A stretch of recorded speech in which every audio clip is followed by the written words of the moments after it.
Disfruta con nosotros una buena taza de café. Uno casi puede predecir que va a aumentar en los homicidios y la violencia. Es que ahí está también hospedado un líder del cártel del Golfo. Entonces realmente iban sobre él. Nuestra cifra negra en periodos vacacionales, si bien ha bajado, no deja de ser significativa. El debate internacional entre Occidente está precisamente basado sobre el tema de la inequidad de ingresos.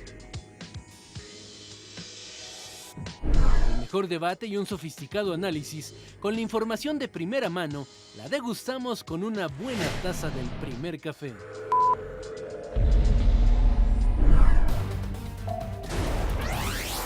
Inhabilitan al exdirector del proyecto Metro, Enrique Horcasitas, por fallas en la línea 12. Inhabilitado de 20 años para ocupar empleo, cargo o comisión en la administración pública y denuncia de la Procuraduría General de Justicia del Distrito Federal por la comisión de posibles hechos constitutivos de delito.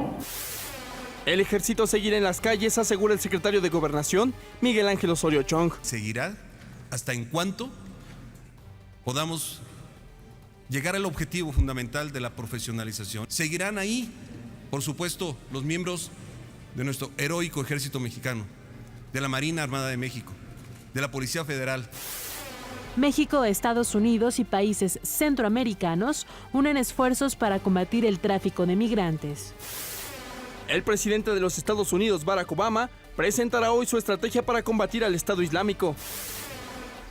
Líderes mundiales piden regularizar el consumo de drogas. ¿Qué tal? Muy buenos días, bienvenidos al primer café en este miércoles 10 de septiembre. Muchas gracias por acompañarnos como todas las mañanas. Ana María Salazar, Raimundo Rivapalacio, ¿cómo están? ¿Cómo estás, Juan Pablo de Leo? Muy buenos días. Muy buenos días. Tenemos una noticia que está ya impactando a los mercados internacionales. Hace aproximadamente 4 horas y media, murió de un infarto en Madrid Emilio Botín, que era el presidente del Grupo Santander, que es el segundo banco más grande de Europa en valor de mercado, un banco con enorme presencia en América Latina, por supuesto, sí, en México. Emilio Botín, y vamos a tener alguna información un poco más adelante, financiaba un proyecto muy ambicioso con universidades latinoamericanas, muy metido en la parte educativa en toda América Latina, muy cercano a varios rectores consecutivos de la universidad, venía constantemente a México, pues murió hoy, en la madrugada de México, en la mañana, mediodía de Madrid. Esta es una información que está ya generando bastante turbulencia, particularmente en la bolsa 1.8 española. ha bajado ya la acción de Santander. 1.8. La hora de España local. Los relevos son muy importantes. Aquí su hija, que realmente, Ana Botín, que llevaba mucho de las riendas como su segundo de a bordo, pues es probable que asuma, cuando menos temporalmente, para evitar más inestabilidad. Y algo es al contrario de lo que normalmente decimos sobre información, pero que vale la pena registrar. Pasó totalmente desapercibido en las portadas de la prensa mexicana el reporte de las Naciones Unidas sobre la legalización de las drogas. ¿Y por qué lo resalto? Porque había un grupo de mexicanos muy notables que aprovecharon este tema para subirse en los medios de comunicación. Pues finalmente, cuando esto sale con un reporte muy importante de las Naciones Unidas, porque son varios líderes del mundo que piden descriminalizar y cambiar la doctrina de la lucha contra las drogas por un tema preventivo y de salud, desaparecieron por completo. Lo que nos lleva a pensar que como muchas figuras públicas mexicanas que ya no son figuras, pues lo único que están buscando es una marquesina en un tema y después realmente no están para esto porque están más ocupados en otras contando cosas. las estrellas en el cielo mexicano. Pero bueno, vamos directamente al país informativo que nos proporciona la agencia Intélite. 32% de los impactos, no es novedad, tenemos una prensa que si bien tiene distribución nacional es totalmente capitalina en muchos sentidos, sobre la información relacionada con el primer paso de la Contraloría del Gobierno del Distrito Federal en contra de los presuntos responsables o de las personas que consideran responsables por el desastre financiero y de infraestructura que ha sido la línea 12 del metro, el gran proyecto urbano del gobierno de Marcelo Ebrard. 33 funcionarios fueron inhabilitados de acuerdo con lo que señaló ayer el Contralor del Distrito Federal, encabezados por Enrique Orcasitas, quien era director del proyecto Metro, que fue inhabilitado por 20 años, entre otras cosas, por otorgar contratos sin licencia. 27% de los impactos, segundo tema en el PAI informativo de la agencia Intélite, es, por supuesto, un nuevo discurso del presidente Enrique Peña Nieto. Faltaba más que los dichos del presidente no estuvieran en el PAI informativo, que habla, sin embargo, de cómo la cartera de crédito en los bancos se ha elevado desde que se promulgó la reforma bancaria, la reforma financiera, 4.9%. La cartera de crédito subió 4.9% y también la capitalización de los bancos, es decir, las coberturas que tienen los bancos para mantenerse sólidas se elevó significativamente. Esto no necesariamente se traduce a que haya crédito de manera disponible para todos. Entonces, muy sólidos los bancos, no tanto en la materia. Bueno, muy sólidos los bancos y muy sólida su voluntad de no soltar tan fácilmente el dinero. Y eso que está la legislación, o sea, sí hay una política pública por parte de este gobierno de que le den más acceso a... ¿Qué onda, verdad? Sí, ¿qué onda? De que le den más acceso a préstamos. Como se diría en términos macroeconómicos, ¿qué onda, bancos? Oye, anda muy científico esta mañana, que sí? Muy técnico, muy preciso, ¿no? Sí, no hay nada mejor que mis tecnicismos matutinos. 21% de los impactos es todo lo relacionado con la comparecencia del secretario de Gobernación, Miguel Ángel Osorio Chong, ayer en el Senado, ya el primer secretario de Estado que va a dar la glosa del segundo informe de gobierno. Hay algunas cosas importantes que vamos a ver, pero le adelantamos que 2 puntos. Uno, a todos los que están deseando que el comisionado para la seguridad y el desarrollo en Michoacán, Alfredo Castillo, se vaya, le dijo no, se queda por tiempo indefinido. Y la otra parte muy importante es que se suspende, o el gobierno federal suspende toda la ayuda económica y financiera federal a Michoacán hasta que no se determine si hubo desvíos o no de ayuda federal durante el gobierno de Fausto Vallejo. Bueno, está el tema de las elecciones también en el año que entra. O sea, la presión está de que en un momento dado Alfredo Castillo se tiene que ir de Michoacán. No quise meterme más porque vamos a hablar sobre el tema. Ay, no. Entonces, 12% de los impactos tiene que ver con el reporte del INEGI ayer sobre inflación, que registra un ligero incremento de 0.36% en agosto, derivado del aumento en la canasta básica, y el acumulado para este año no es una buena cifra, 4.15%. Pero al mismo tiempo, la Asociación de Tiendas Departamentales reporta un incremento en las ventas de 3.7% durante el mes de agosto. Esas es buenas noticias. Esta es una buena noticia para la economía, pues la microeconomía, ¿verdad?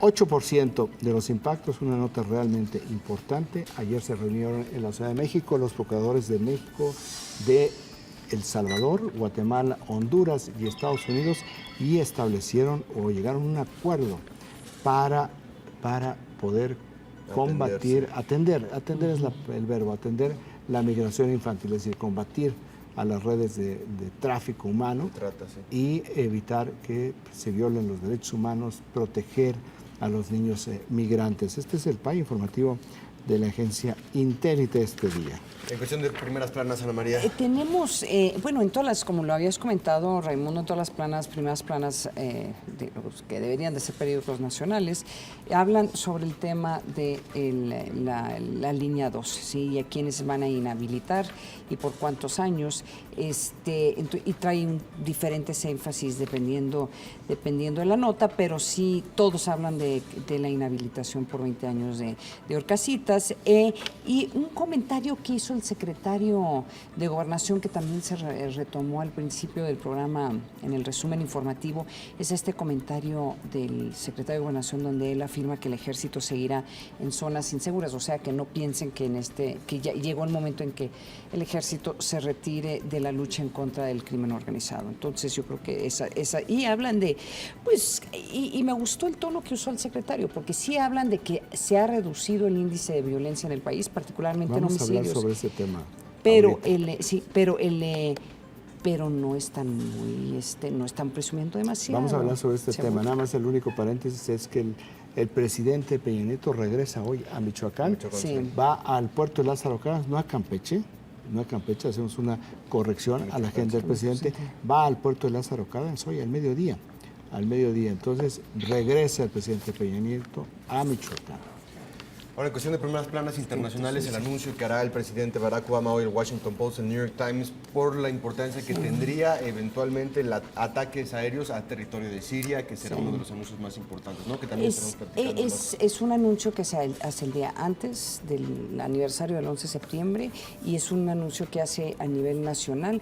Cuando el presidente de Estados Unidos habla a nivel nacional o hacen estos discursos es relativamente raro. Lo hace, pero tienen que ser anuncios muy importantes. Y la nota que tienen todas las primeras planas es el anuncio que tuvo ayer, tanto nacional como internacional, el anuncio que tuvo ayer esta empresa Apple para presentar sus nuevos gadgets, sus nuevos teléfonos.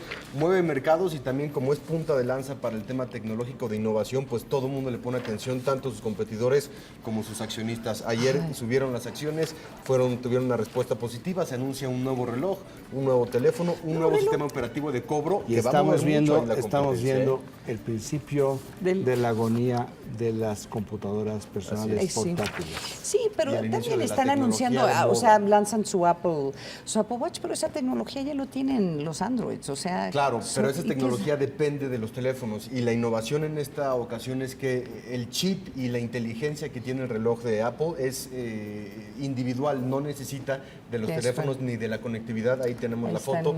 Ayer presentándolo Tim Cook, el CEO de esta empresa que vino a reemplazar a Steve Jobs, muchas críticas, pero bueno, ha estado manejando la compañía, las acciones están Fíjate, a Tim medianas. Cook se viste exactamente igual de como se vestía Steve Jobs en estas presentaciones, ¿verdad? Oye, y lo interesante es un reloj digital, bueno, no es digital, un reloj que está ligado a tu teléfono, pero parece un reloj tradicional. Contrataron a uno de los principales diseñadores de moda de relojes para que pudiera ayudar a la elaboración de esto. Es decir, la moda y la tecnología van de la mano en esta ocasión y ya lo que dicen los wearables es la parte de segunda y tercera generación de los gadgets que estamos viendo hoy, más allá del iPad. Es que como que es medio fanático Pero tú antes usabas un wearable, pero ya te desesperaste. ¿Qué pasó? Raimundo Riva Palacio marcaba la hora que se acostaba, que se levantaba, que comía, que caminaba. ¿Y qué pasó? Me volví rehén y dije, yo soy libre. Pues este reloj te va a marcar y te va a registrar toda esta actividad. Yo soy libre, yo soy del Paleolítico. Vivan las cavernas. Y hasta ahí. A ver.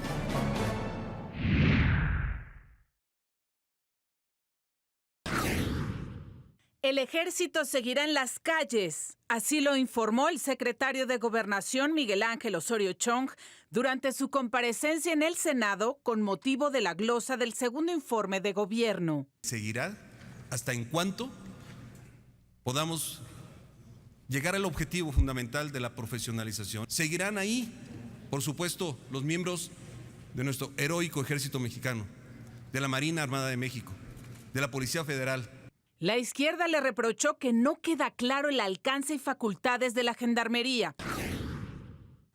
El secretario respondió que la Policía Federal y la Gendarmería crecerán para participar en el nuevo modelo de justicia penal y que la consolidación del mando estatal único ya avanzó en 31 entidades del país. Reportó también la captura de 84 de 122 objetivos de la delincuencia organizada y, sin precisar cifras, destacó una baja generalizada en los delitos. Entre septiembre y diciembre de 2013 se logró una disminución constante en los delitos que más afectan a la sociedad. Pero de enero a julio de este año, todos los indicadores presentaron una reducción importante que nos alienta a seguir adelante. El encargado del despacho de Bucareli aclaró que el gobierno federal es el más interesado en tener datos confiables y que los indicadores se construyen de manera conjunta. Este gobierno federal no ha escondido realidades, las enfrenta con estrategias y acciones determinantes. Trascendamos de la discusión de las cifras. Cuando han existido controversias o diferencia en datos, hemos buscado el diálogo para construir metodologías que clarifiquen más la información. Quiero dejar muy claro, a nadie le importa más que al gobierno que se cuente con información suficiente y precisa que nos permita evaluar permanentemente la estrategia. Los grupos parlamentarios de oposición señalaron que entre los pendientes de esta administración están el tema migratorio, las desapariciones forzadas, la tortura, el respeto a los derechos humanos y la relación entre la Secretaría a su cargo y los disidentes del gobierno. La relación con los grupos sociales es prácticamente inexistente. La senadora panista por Michoacán, Luisa María Calderón Hinojosa, puso el tema económico de su estado entre los pendientes. Dirá usted, termino, señor secretario, que por qué vengo a tratarle a usted el problema económico si ese es un asunto de Michoacán. Lo hago por 3 razones. Porque usted envió un comisionado para la Secretaría para la Seguridad y el Desarrollo Integral, y el desarrollo integral pasa por la economía. El secretario le respondió que no habrá más dinero para Michoacán. No habrá más apoyo del gobierno federal hasta que no se determine las circunstancias claras y transparentes en las que se encuentran las finanzas del gobierno del estado de Michoacán. Eso así se le ha hecho saber al gobierno del estado. Regresamos con nuestros analistas a la mesa del primer café. A ver, yo quisiera primero retomar ese último debate que hubo entre la secretaria, entre la senadora Calderón. ¿No? Una pregunta y una respuesta. Sí, ¿por qué castigar al Estado de Michoacán por los delitos que podría haber cometido un gobernador priista? O sea, investigan, hay que investigar y meter en la cárcel, pero no le detengan los recursos. O sea, yo ahí sí creo que la senadora tiene razón, no castigues al pueblo de Michoacán. ¿No les llamó la atención el lenguaje de cuerpo del secretario de Gobernación? Sí. El secretario de Gobernación siempre es muy moderado, es muy ponderado, sí. No tiene realmente reacciones abruptas, manejo, sí. un manejo de manos enérgico. Nunca lo he visto enojado, cuando menos públicamente no se le ha visto enojado, no sé. Yo supongo que de vez en cuando se enoja, o muchas veces se enoja, pero públicamente no. Y aquí lo vi muy vehemente, sí. Y con el cuerpo hacia adelante, la utilización de las manos, a mí me parecería, y esta es una presión absolutamente subjetiva, que está bastante molesto. ¿Por qué razón creo que está señalando vamos a detener la asistencia federal? Pues porque me da la impresión que el gobierno de Michoacán no está haciendo nada. Sí. Entonces, son recursos e instrumentos de presión. Si no te está haciendo nada, supongo por el tipo de lenguaje del cuerpo del secretario, que no lo platicó ayer con el gobernador Salvador Jara, que no lo platicó antier, me da la impresión, porque lo noto un poco exasperado o con la piel muy sensible por este tema, que lo han venido discutiendo y que no han visto ningún avance. Por eso sí creo que la medida es radical, pero ningún gobierno, ni este ni otros gobiernos, toman medidas radicales sin pasar por varias instancias. A ver, pero en este caso, Raimundo, estás hablando de un gobernador que lleva, ¿qué? 2 meses, el interino, importa, y que fue literalmente seleccionado por este gobierno, porque no llega a este puesto el interino. Eso es totalmente cierto, pero ¿qué es lo que hace un nuevo funcionario, un nuevo presidente de una compañía? Lo primero que hacen es realizar una auditoría, claro, para saber cómo reciben realmente todo. Bueno, sí. Entonces, no sabemos de ninguna auditoría. Me parece que lo que estamos viendo aquí es que algo no hizo el gobierno de Michoacán. Y también con las declaraciones de Alfredo Castillo con relación al CISEN y la investigación de los candidatos a gobernatura. Es decir, hay muchas cosas ahí que al parecer no están... Pues es que esto es lo que quieren saber. Claro. ¿Para dónde se fue todos los apoyos federales en la administración anterior? De nuevo, el castigar los programas sociales, porque lo que castigan son los programas sociales, no le pueden pagar a los funcionarios. Pero tú estás asumiendo que esto es la primera acción que realizan. No, no creo. O sea, no, creo, claro, así no son las cosas, sí. O sea, son procesos.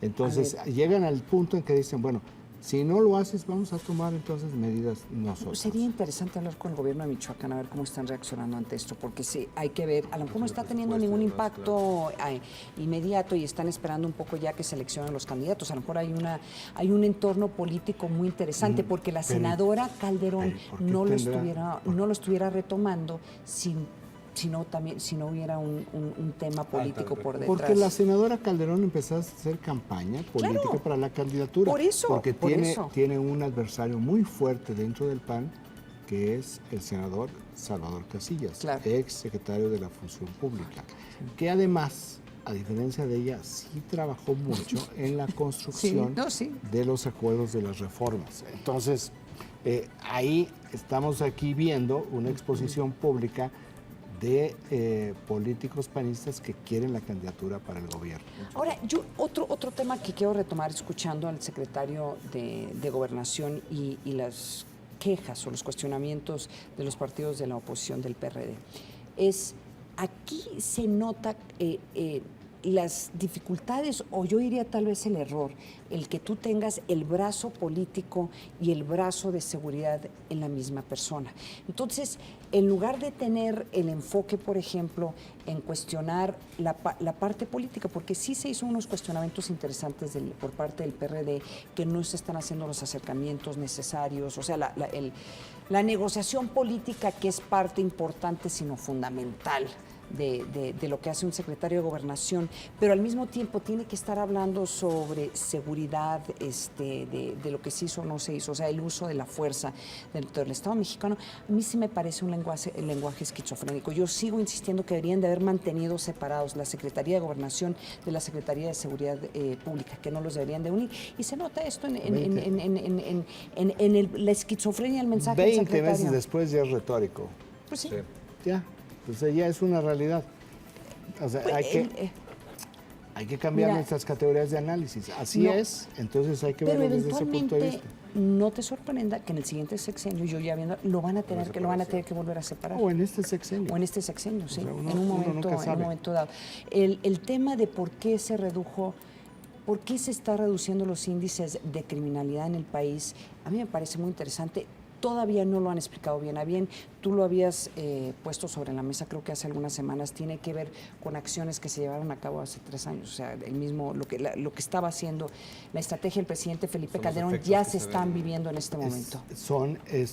La estrategia del gobierno de Felipe Calderón fue una estrategia policial militar. No fue una estrategia integral. No. Ese es el gran déficit de la estrategia, a diferencia de esta estrategia que es policial militar y todo lo demás. O sea, que no únicamente van resolviendo esa parte, sino también están exactamente recuperando tejido social e inyectándole recursos. Bueno, la estrategia policial militar, cuando uno ve las estadísticas, la cima de la violencia fue abril del 2011. Y cuando uno ve esta lógica del combate policial militar, de ahí empieza a bajar. El problema fue en los primeros meses de esta administración, cuando dejaron de combatir al crimen organizado por un diseño, por una estrategia bajo la lógica muy equivocada, que afortunadamente los responsables de esto fueron cesados o fueron echados completamente a patadas el año pasado, y no estoy hablando del doctor Mondragón para que no se vaya a entender mal, digo, los autores intelectuales de esta absurda estrategia de que no hay que combatirlos porque así sí se reduce la violencia, provocó la violencia. Entonces el ajuste de la estrategia de seguridad ya volvió a dar los resultados y tiene que ver directamente con esta reducción en varios de los rubros de la violencia. Esto continuará si se mantiene esta misma estrategia. Aquí lo relevante y la gran comparación entre las dos estrategias es que si bien Felipe Calderón el 7 de marzo, si mal no recuerdo, del 2007 anunció en el Salón López Mateos una estrategia integral para combatir a la delincuencia, pues no hizo el 80% de lo que debe haber hecho. Claro. Muy bien funcionó en términos policiales y militares lo que hicieron las fuerzas de seguridad, pero el resto fue un desastre. Aquí no. Aquí lo que se han hecho es, a ver, esta es una parte, pero no es el todo. Entonces, para poder realmente llegar a una solución global, cuando menos atacar y buscar de fondo en el corto y en el plazo soluciones, pues todos tienen que trabajar, que eso es lo que están haciendo. Si va a tener éxito en el largo plazo o no, no lo vamos a ver hasta que se parametrice lo que se realizó y se empiecen a analizar los resultados, que eso es lo que deberíamos estar en este momento revisando. Lo que hiciste mucho, Paco Abundis, el tema de qué tipo de violencia, y de ahí puedes saber qué tipo de crímenes están ligados al crimen organizado y cuáles no. Es que sabes que las dificultades que estoy teniendo de escribir sobre este tema y tratando de entender por qué se redujo la violencia es que, aunque qué bueno que están promoviendo estas otras partes de su estrategia, que incluye una estrategia económica y social y algo de prevención, porque también hay que recordar, los programas de prevención, además de que les están reduciendo los presupuestos, no han tenido mucha visibilidad o mucho impacto. Todos esos programas son, el impacto es a mediano a largo plazo. Y lo que se está sintiendo en este momento es una reducción importante de la violencia. A lo mejor puede ser una cosa tan sencilla como se están coordinando mejor la inteligencia entre todas las secretarías, puede ser una cosa tan sencilla como esa. O una cuestión tan sencilla como que todos los que están en la cárcel en este momento sí los han podido inmovilizar a tal punto que no pueden seguir delinquiendo, pero corriendo el riesgo de que muchos de ellos los van a tener que soltar o van a salir libres por las dificultades que están teniendo de poder armar estos procesos. Entonces, yo creo que el tratar de entender por qué bajó la violencia en Tijuana, en Chihuahua, en Ciudad Juárez en particular, en algunas partes de Tamaulipas, no se entiende exactamente en términos de estos programas económicos. Entonces, yo todavía tengo algunas dudas, qué bueno que está reduciendo, pero como dijo Paco Abundis, si tú lo mencionas, hay algo dentro de esta violencia que se está viviendo, particularmente el tema del secuestro, que todavía falta explicar, ¿no? No es únicamente política económica, son políticas públicas, donde también interviene educación, interviene desarrollo social, deporte, inclusive. Por supuesto, entonces es un asunto más integral y es complejo y es a mediano a largo plazo, 3 programas completos mínimo para poder platicar todos los contextos y los matices que tiene este combate realmente. Nos vamos con más información. La Contraloría General del Distrito Federal entregó los primeros resultados de la auditoría practicada en la línea 12 del metro. 33 funcionarios serán sancionados por irregularidades. El exdirector general del proyecto Metro, Enrique Orcasitas, encabeza la lista de los 33 funcionarios y exservidores públicos que recibirán sanciones debido a las irregularidades en la línea 12 del metro, que hoy mantiene cerrada 11 de las 20 estaciones. Enrique Orcasitas Manjarres, exdirector general del proyecto Metro, inhabilitado de 20 años para ocupar empleo, cargo o comisión en la administración pública y denuncia de la Procuraduría General de Justicia del Distrito Federal por la comisión de posibles hechos constitutivos de delito. Por permitir la sanción refiere el haber permitido la entrega preliminar de los trabajos que no estaban debidamente concluidos. De acuerdo a la Contraloría del Distrito Federal, entre los inculpados se encuentran Francisco Bojorques, exdirector del Sistema de Transporte Colectivo Metro, José Pascual Pérez, director de Administración de Contratos, y Juan Armando Rodríguez, director general de Administración de Proyecto Metro. Se emitieron resoluciones imponiéndose como consecuencia las primeras 54 sanciones a 33 personas entre servidores y exservidores públicos, de las cuales cabe destacar que algunos tienen más de 2 sanciones. Adicionalmente, se establecieron posibles responsabilidades penales, dando intervención a la Procuraduría General de Justicia del Distrito Federal que pudiera implicar a 15 personas. Entre las irregularidades detectadas, destacan la presentación de documentación apócrifa, contratos de autorización sin supervisión o firmas, otorgar contratos fuera de procedimiento, faltas de supervisión y pagos irregulares a empresas contratadas. La Contraloría Capitalina advirtió que continúan integrándose 4 auditorías y 6 investigaciones, que darán como resultado nuevas determinaciones de responsabilidad y sanciones para más involucrados. Regresamos con nuestros analistas a la mesa de El Primer Café.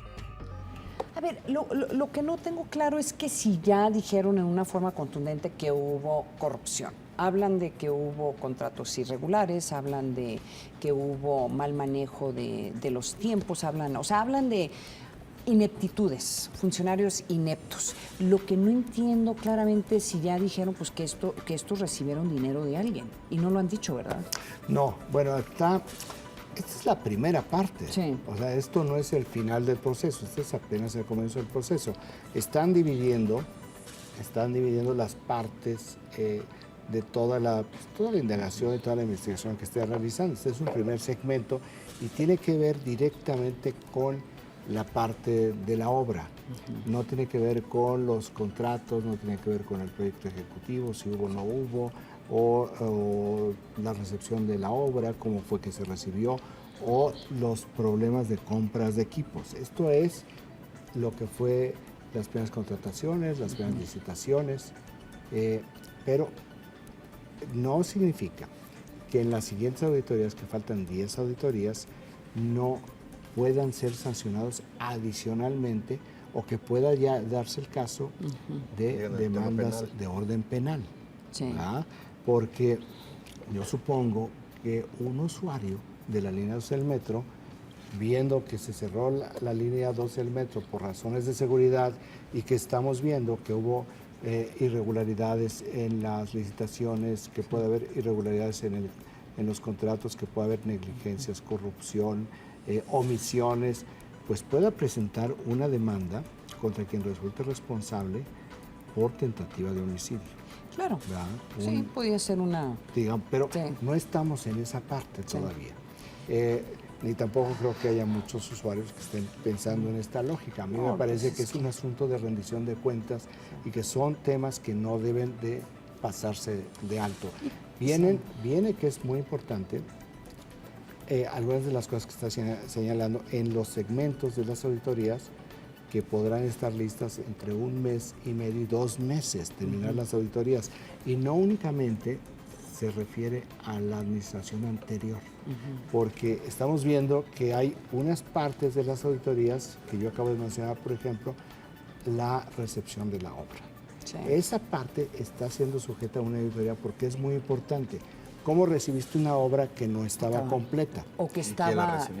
o sea, que a lo mejor estaba completa, pero estaba mal. Bueno, ¿quién la recibió? Exacto. La recibió el actual director del metro, Joel Ortega. Es decir, no es el anterior director, Francisco Bojorquez, quien recibió la obra, es Joel Ortega. Es decir, las auditorías no se paran el 5 de diciembre del 2012, sino que continúa. No es un asunto que tenga un espacio y tiempo definido.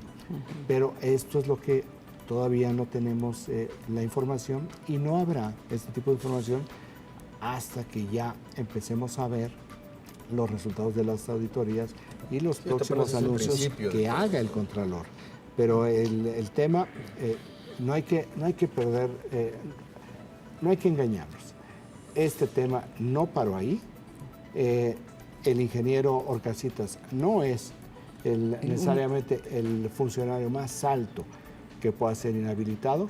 No sabemos por dónde lleve la investigación. Todo tiene que cuadrar, y esto es muy importante, con que se documente la participación o se documente la injerencia o la responsabilidad de otras personas. Si no hay esa documentación, si no firmaron documentos, si no hay realmente nada sólido que pruebe, pues entonces esa persona no puede ser inhabilitada simplemente de dichos o porque el circo romano está exigiendo que lo aniquilen. Y claro, la pregunta más importante es cuándo empieza a funcionar de nuevo la línea 12, y parece que no tienen fecha. Habían hablado que podían pasar 6 meses, parece que no va a ser hasta el año que entra, si bien nos va. Tú dime si no hay litis para una serie de demandas, hasta por daños y perjuicios. Claro, sí, de colectivas o individuales. Sí. Claro.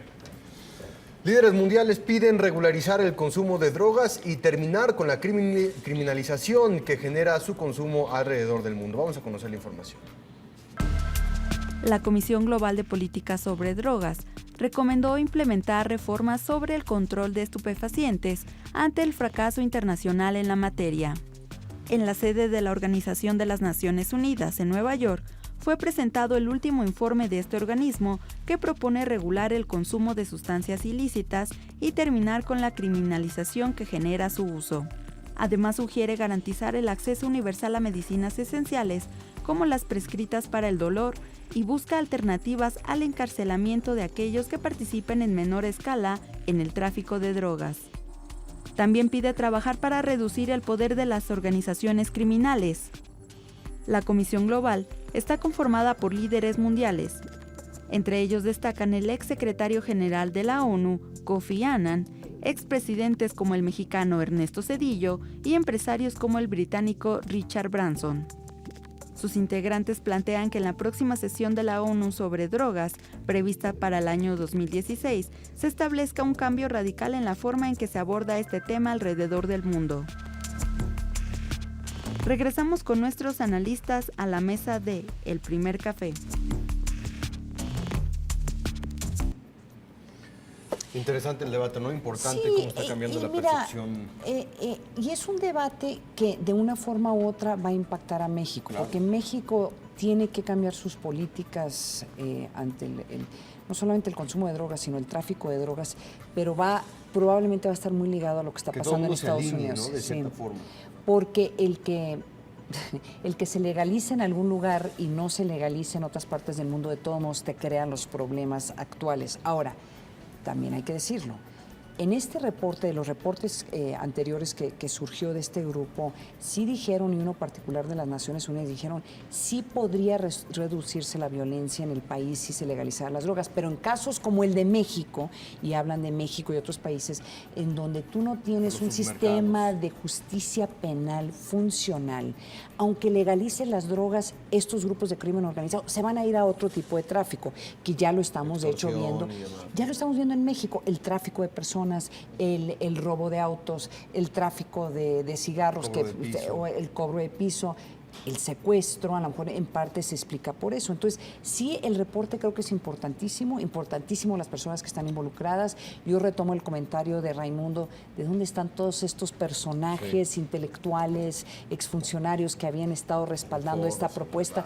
Aquí en el mismo quisieron poner en el gobierno del DF, hay una propuesta de que se legalice la marihuana, pero no están. O sea, como que desaparecieron. Sí. Y si hay un reporte que respalda sus argumentos, es este. Entonces, no sé, yo creo que vamos a ver, a lo mejor ya a partir de mañana o pasado, no, es que llegan las fiestas patrias. Es que eso es lo que pasa en este país. Ya se está paralizando. Falta de seriedad, ¿verdad? De los mexicanos, porque la realidad es que en el mundo sí hay un debate muy serio. Y este reporte político, económico, social de todos este reporte de las Naciones Unidas viene a confirmar lo que hace ya varios meses hizo el presidente Obama en Estados Unidos, donde cambió por completo la doctrina que se seguía en Estados Unidos del combate a las drogas desde el presidente Richard Nixon en 1972, cuando decidieron combatir el narcotráfico y el consumo de drogas de manera criminal. Sí. Y lo que hizo el presidente Obama hace varios meses es decir que esa doctrina no funcionó y vamos a atacarla desde un punto de vista social y de prevención. Sí. Es un problema de salud, no es un problema de criminales, de seguridad. Bueno, pues de muchos sentidos, el informe de Naciones Unidas recoge el mismo espíritu y lo amplía con estos matices que tú mencionabas, Ana María. Y aquí, que estamos emocionadísimos con el debate que vive la legalización de la marihuana, la despenalización. Vicente Fox, que ya quería ponerse las botas para empezar a cultivar cannabis y ya convertirse en un marihuanero, productor de marihuana. Bueno, todo el mundo está callado. El expresidente Vicente Fox no habló sobre el tema.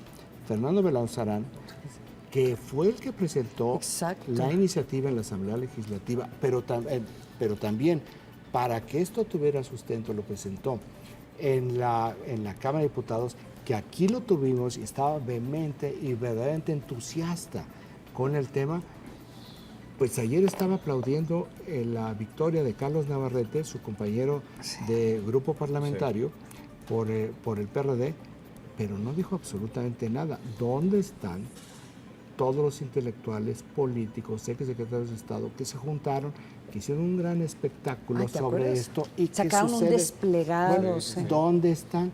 Esto es nuestro debate político. Esta es realmente la seriedad de las personas inteligentes, preparadas, que tienen algo que aportar, que son estrellas temporaleras. O son estrellas... y si algo tiene un impacto internacional, como dicen en inglés, falling stars. No, porque encontrarán la próxima semana a lo mejor un debate de que es interesante hablar sobre las moscas. Y entonces harán los abajo firmantes desplegados y desplegados para proteger los derechos de las moscas. Es que así se comportan. Sí. A ver qué causas se pueden subir. Quien vuelve a estar en las quemadas del día es Diego Armando Maradona, que no se cansa de andar de escándalo en escándalo. Ahí tiene que, de vacaciones por Croacia, el astro del fútbol protagonizó una pelea a las afueras de una discoteca. En el video se puede escuchar al argentino gritar en repetidas ocasiones, además de lanzar botellazos y golpes al aire, obviamente, a una persona que no logra identificarse. ¡Qué finoles, oiga! ¡Charán! A 2 de 3 caídas sin límite de tiempo.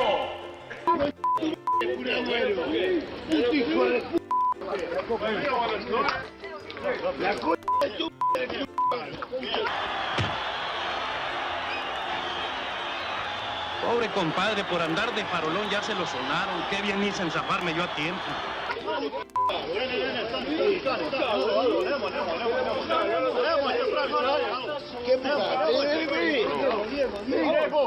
Detenga a ese hombre y a los 2 luchadores. ¿Por qué? Porque esta lucha ha sido un fraude descarado.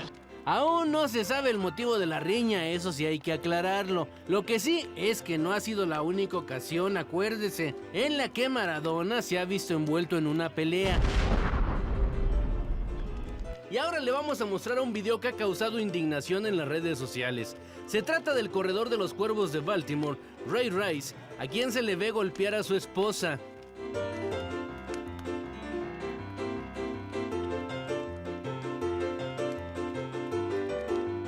Tras noquearla, el jugador de fútbol americano la arrastra para sacarla de un elevador. Minutos después, varias personas se acercan para auxiliar a la víctima. Ante esta grave situación y el video, que no ha dejado de circular desde hace unos días, se tomaron medidas drásticas. Ray fue dado de baja de los Cuervos y suspendido indefinidamente de la NFL. Esa es la noticia que esta semana causó sensación. Pero agárrese, porque ayer, luego de conocer las imágenes, Gianni Palmer, pareja del deportista, lo defendió a capa y espada, oiga. Dijo estar molesta por el trato que ha recibido su esposo y asegura que seguirán creciendo para demostrarle al mundo lo que es el verdadero amor. Y en otros temas hay quienes todo el tiempo manifiestan su pasión por el fútbol. Sin embargo, hay otros que también dejan su amor a la camiseta por algunos momentos y demuestran que tienen talento para hacer algo más. Tal es el caso del futbolista brasileño Dani Alves, quien no solo es bueno para los pelotazos, sino también para eso de la cantada.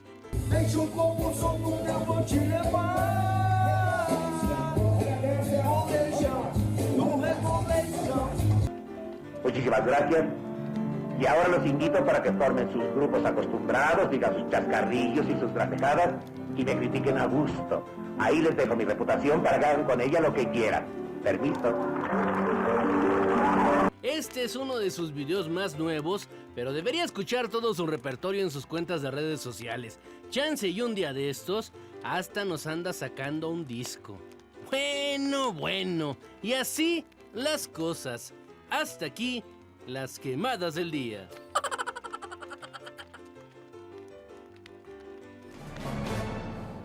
Y como se lo informábamos al principio de este espacio, murió Emilio Botín, presidente de Banco Santander, quien fuera una de las personas más influyentes en el ámbito económico de Europa. Después de darse a conocer la noticia, las acciones de esta institución bancaria cayeron 2%. De manera simultánea, la bolsa española IBEX perdió el 0.65%. Bajo la dirección de Botín, Santander se convirtió en la mayor institución financiera de la zona euro por capitalización bursátil. Oye. Bueno, él realmente fue un personaje, le estuvo al frente, fue capitán de Santander, pues más de 23 años, y lo llevó de un banco absolutamente local a ser el segundo, decíamos en un principio, el segundo banco más grande de Europa en términos de valor de mercado y uno de los más grandes del mundo. Mencionábamos la enorme penetración que tuvo Santander y el gran trabajo que hizo con las universidades. Ha estado financiando durante mucho tiempo becas y proyectos educativos, rectores de toda América Latina. Se reúne con él recientemente, hace un mes aproximadamente. Hace un mes realmente en Brasil se reunieron los rectores de todo el continente para una reunión con él. Y fíjate, este es un paréntesis. El Departamento de Análisis Económico de Santander recién acababa de emitir un reporte crítico de Brasil. Sí.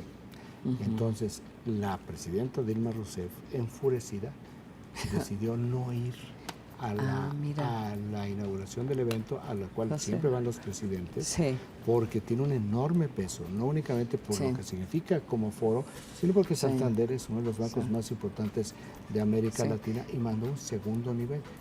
Emilio Botín entonces tuvo que hacer un discurso absolutamente conciliatorio y de mucho elogio, pero vamos, esta es una simple anécdota de lo que ha sucedido. Y tenía que ver con Brasil. Tenía que ver con Pero yo no tengo la culpa. Emilio Botín, un gran personaje en las finanzas, fue un innovador. Bueno, tan innovador que mira, una de las cosas que le ha generado el branding, la marca, yo sé que tú vas a protestar en este momento, es la forma como patrocina toda la temporada de Fórmula 1. Y cuando digo la marca, porque la temporada de Fórmula 1 la ven 1.000 millones de personas, una sexta parte de la humanidad. Bueno, ese tipo de financiamientos, ese tipo de inversión, lo que genera es una potencia de la propia marca. Ahora se habla de la dinastía bancaria en ese sentido, ¿no? Su abuelo fue presidente, su papá fue presidente, él fue presidente y ahora su hija Ana, que está a cargo de las finanzas de Santander en el capítulo de Inglaterra y en Londres, es probablemente la principal candidata. Se podría volver una de las mujeres más poderosas del mundo, si es parte del grupo. Sería la mujer que dirige el banco más, digamos, uno de los grandes bancos manejados por una mujer, que esto no se ha dado.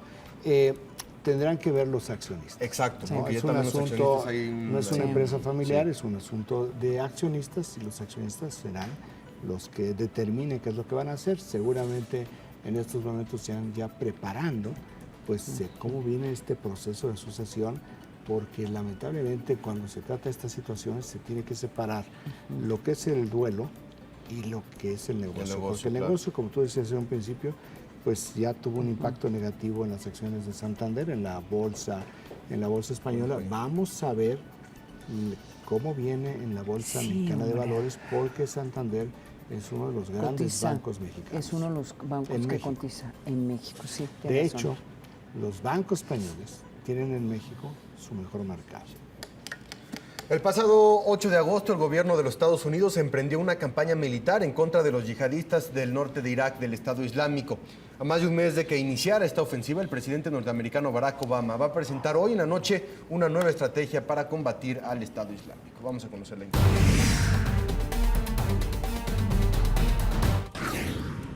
Hoy el presidente de Estados Unidos, Barack Obama, anunciará su estrategia para combatir al Estado Islámico. Por la noche, el mandatario estadounidense dirigirá un mensaje a la nación para explicar las acciones que su gobierno busca emprender contra este grupo terrorista. La Casa Blanca emitió un comunicado donde informa que el líder norteamericano tiene la autoridad para llevar a cabo una estrategia contra los militantes de ISIS en Irak y Siria sin la autorización de los legisladores de su país. Sin embargo, aclaró que Obama se reunió con los líderes del Congreso norteamericano para solicitarle su apoyo en este proyecto.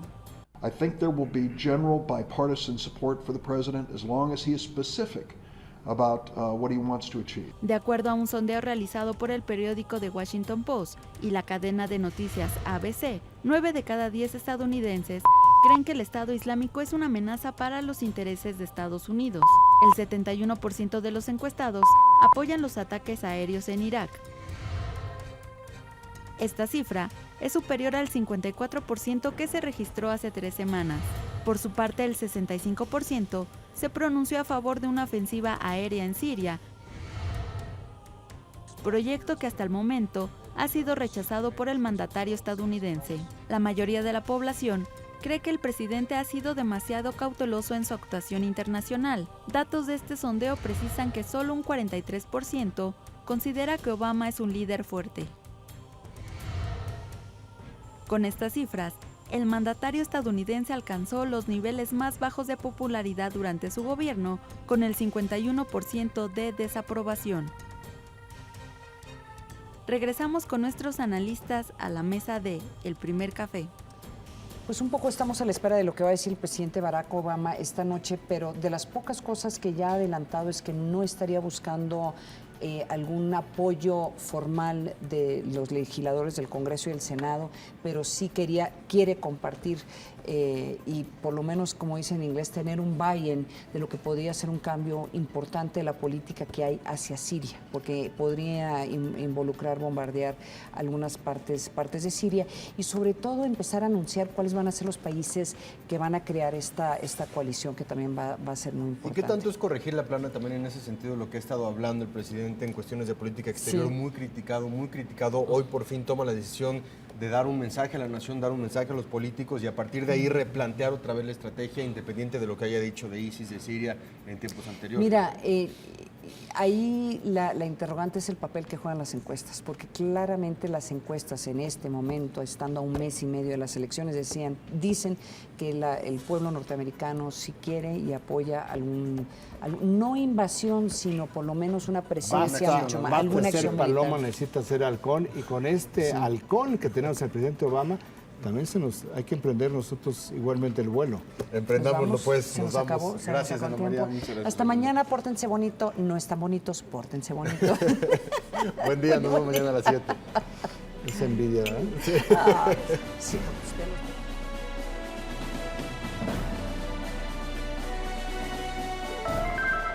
Disfruta con nosotros una buena taza de café. Uno casi puede predecir que va a aumentar en los homicidios y la violencia. Es que ahí está también hospedado un líder del cártel del Golfo. Entonces realmente iban sobre él. Nuestra cifra negra en periodos vacacionales, si bien ha bajado, no deja de ser significativa. El debate internacional entre Occidente está precisamente pues basado sobre el tema de la inequidad de ingresos. El mejor debate y un sofisticado análisis con la información de primera mano la degustamos con una buena taza del Primer Café.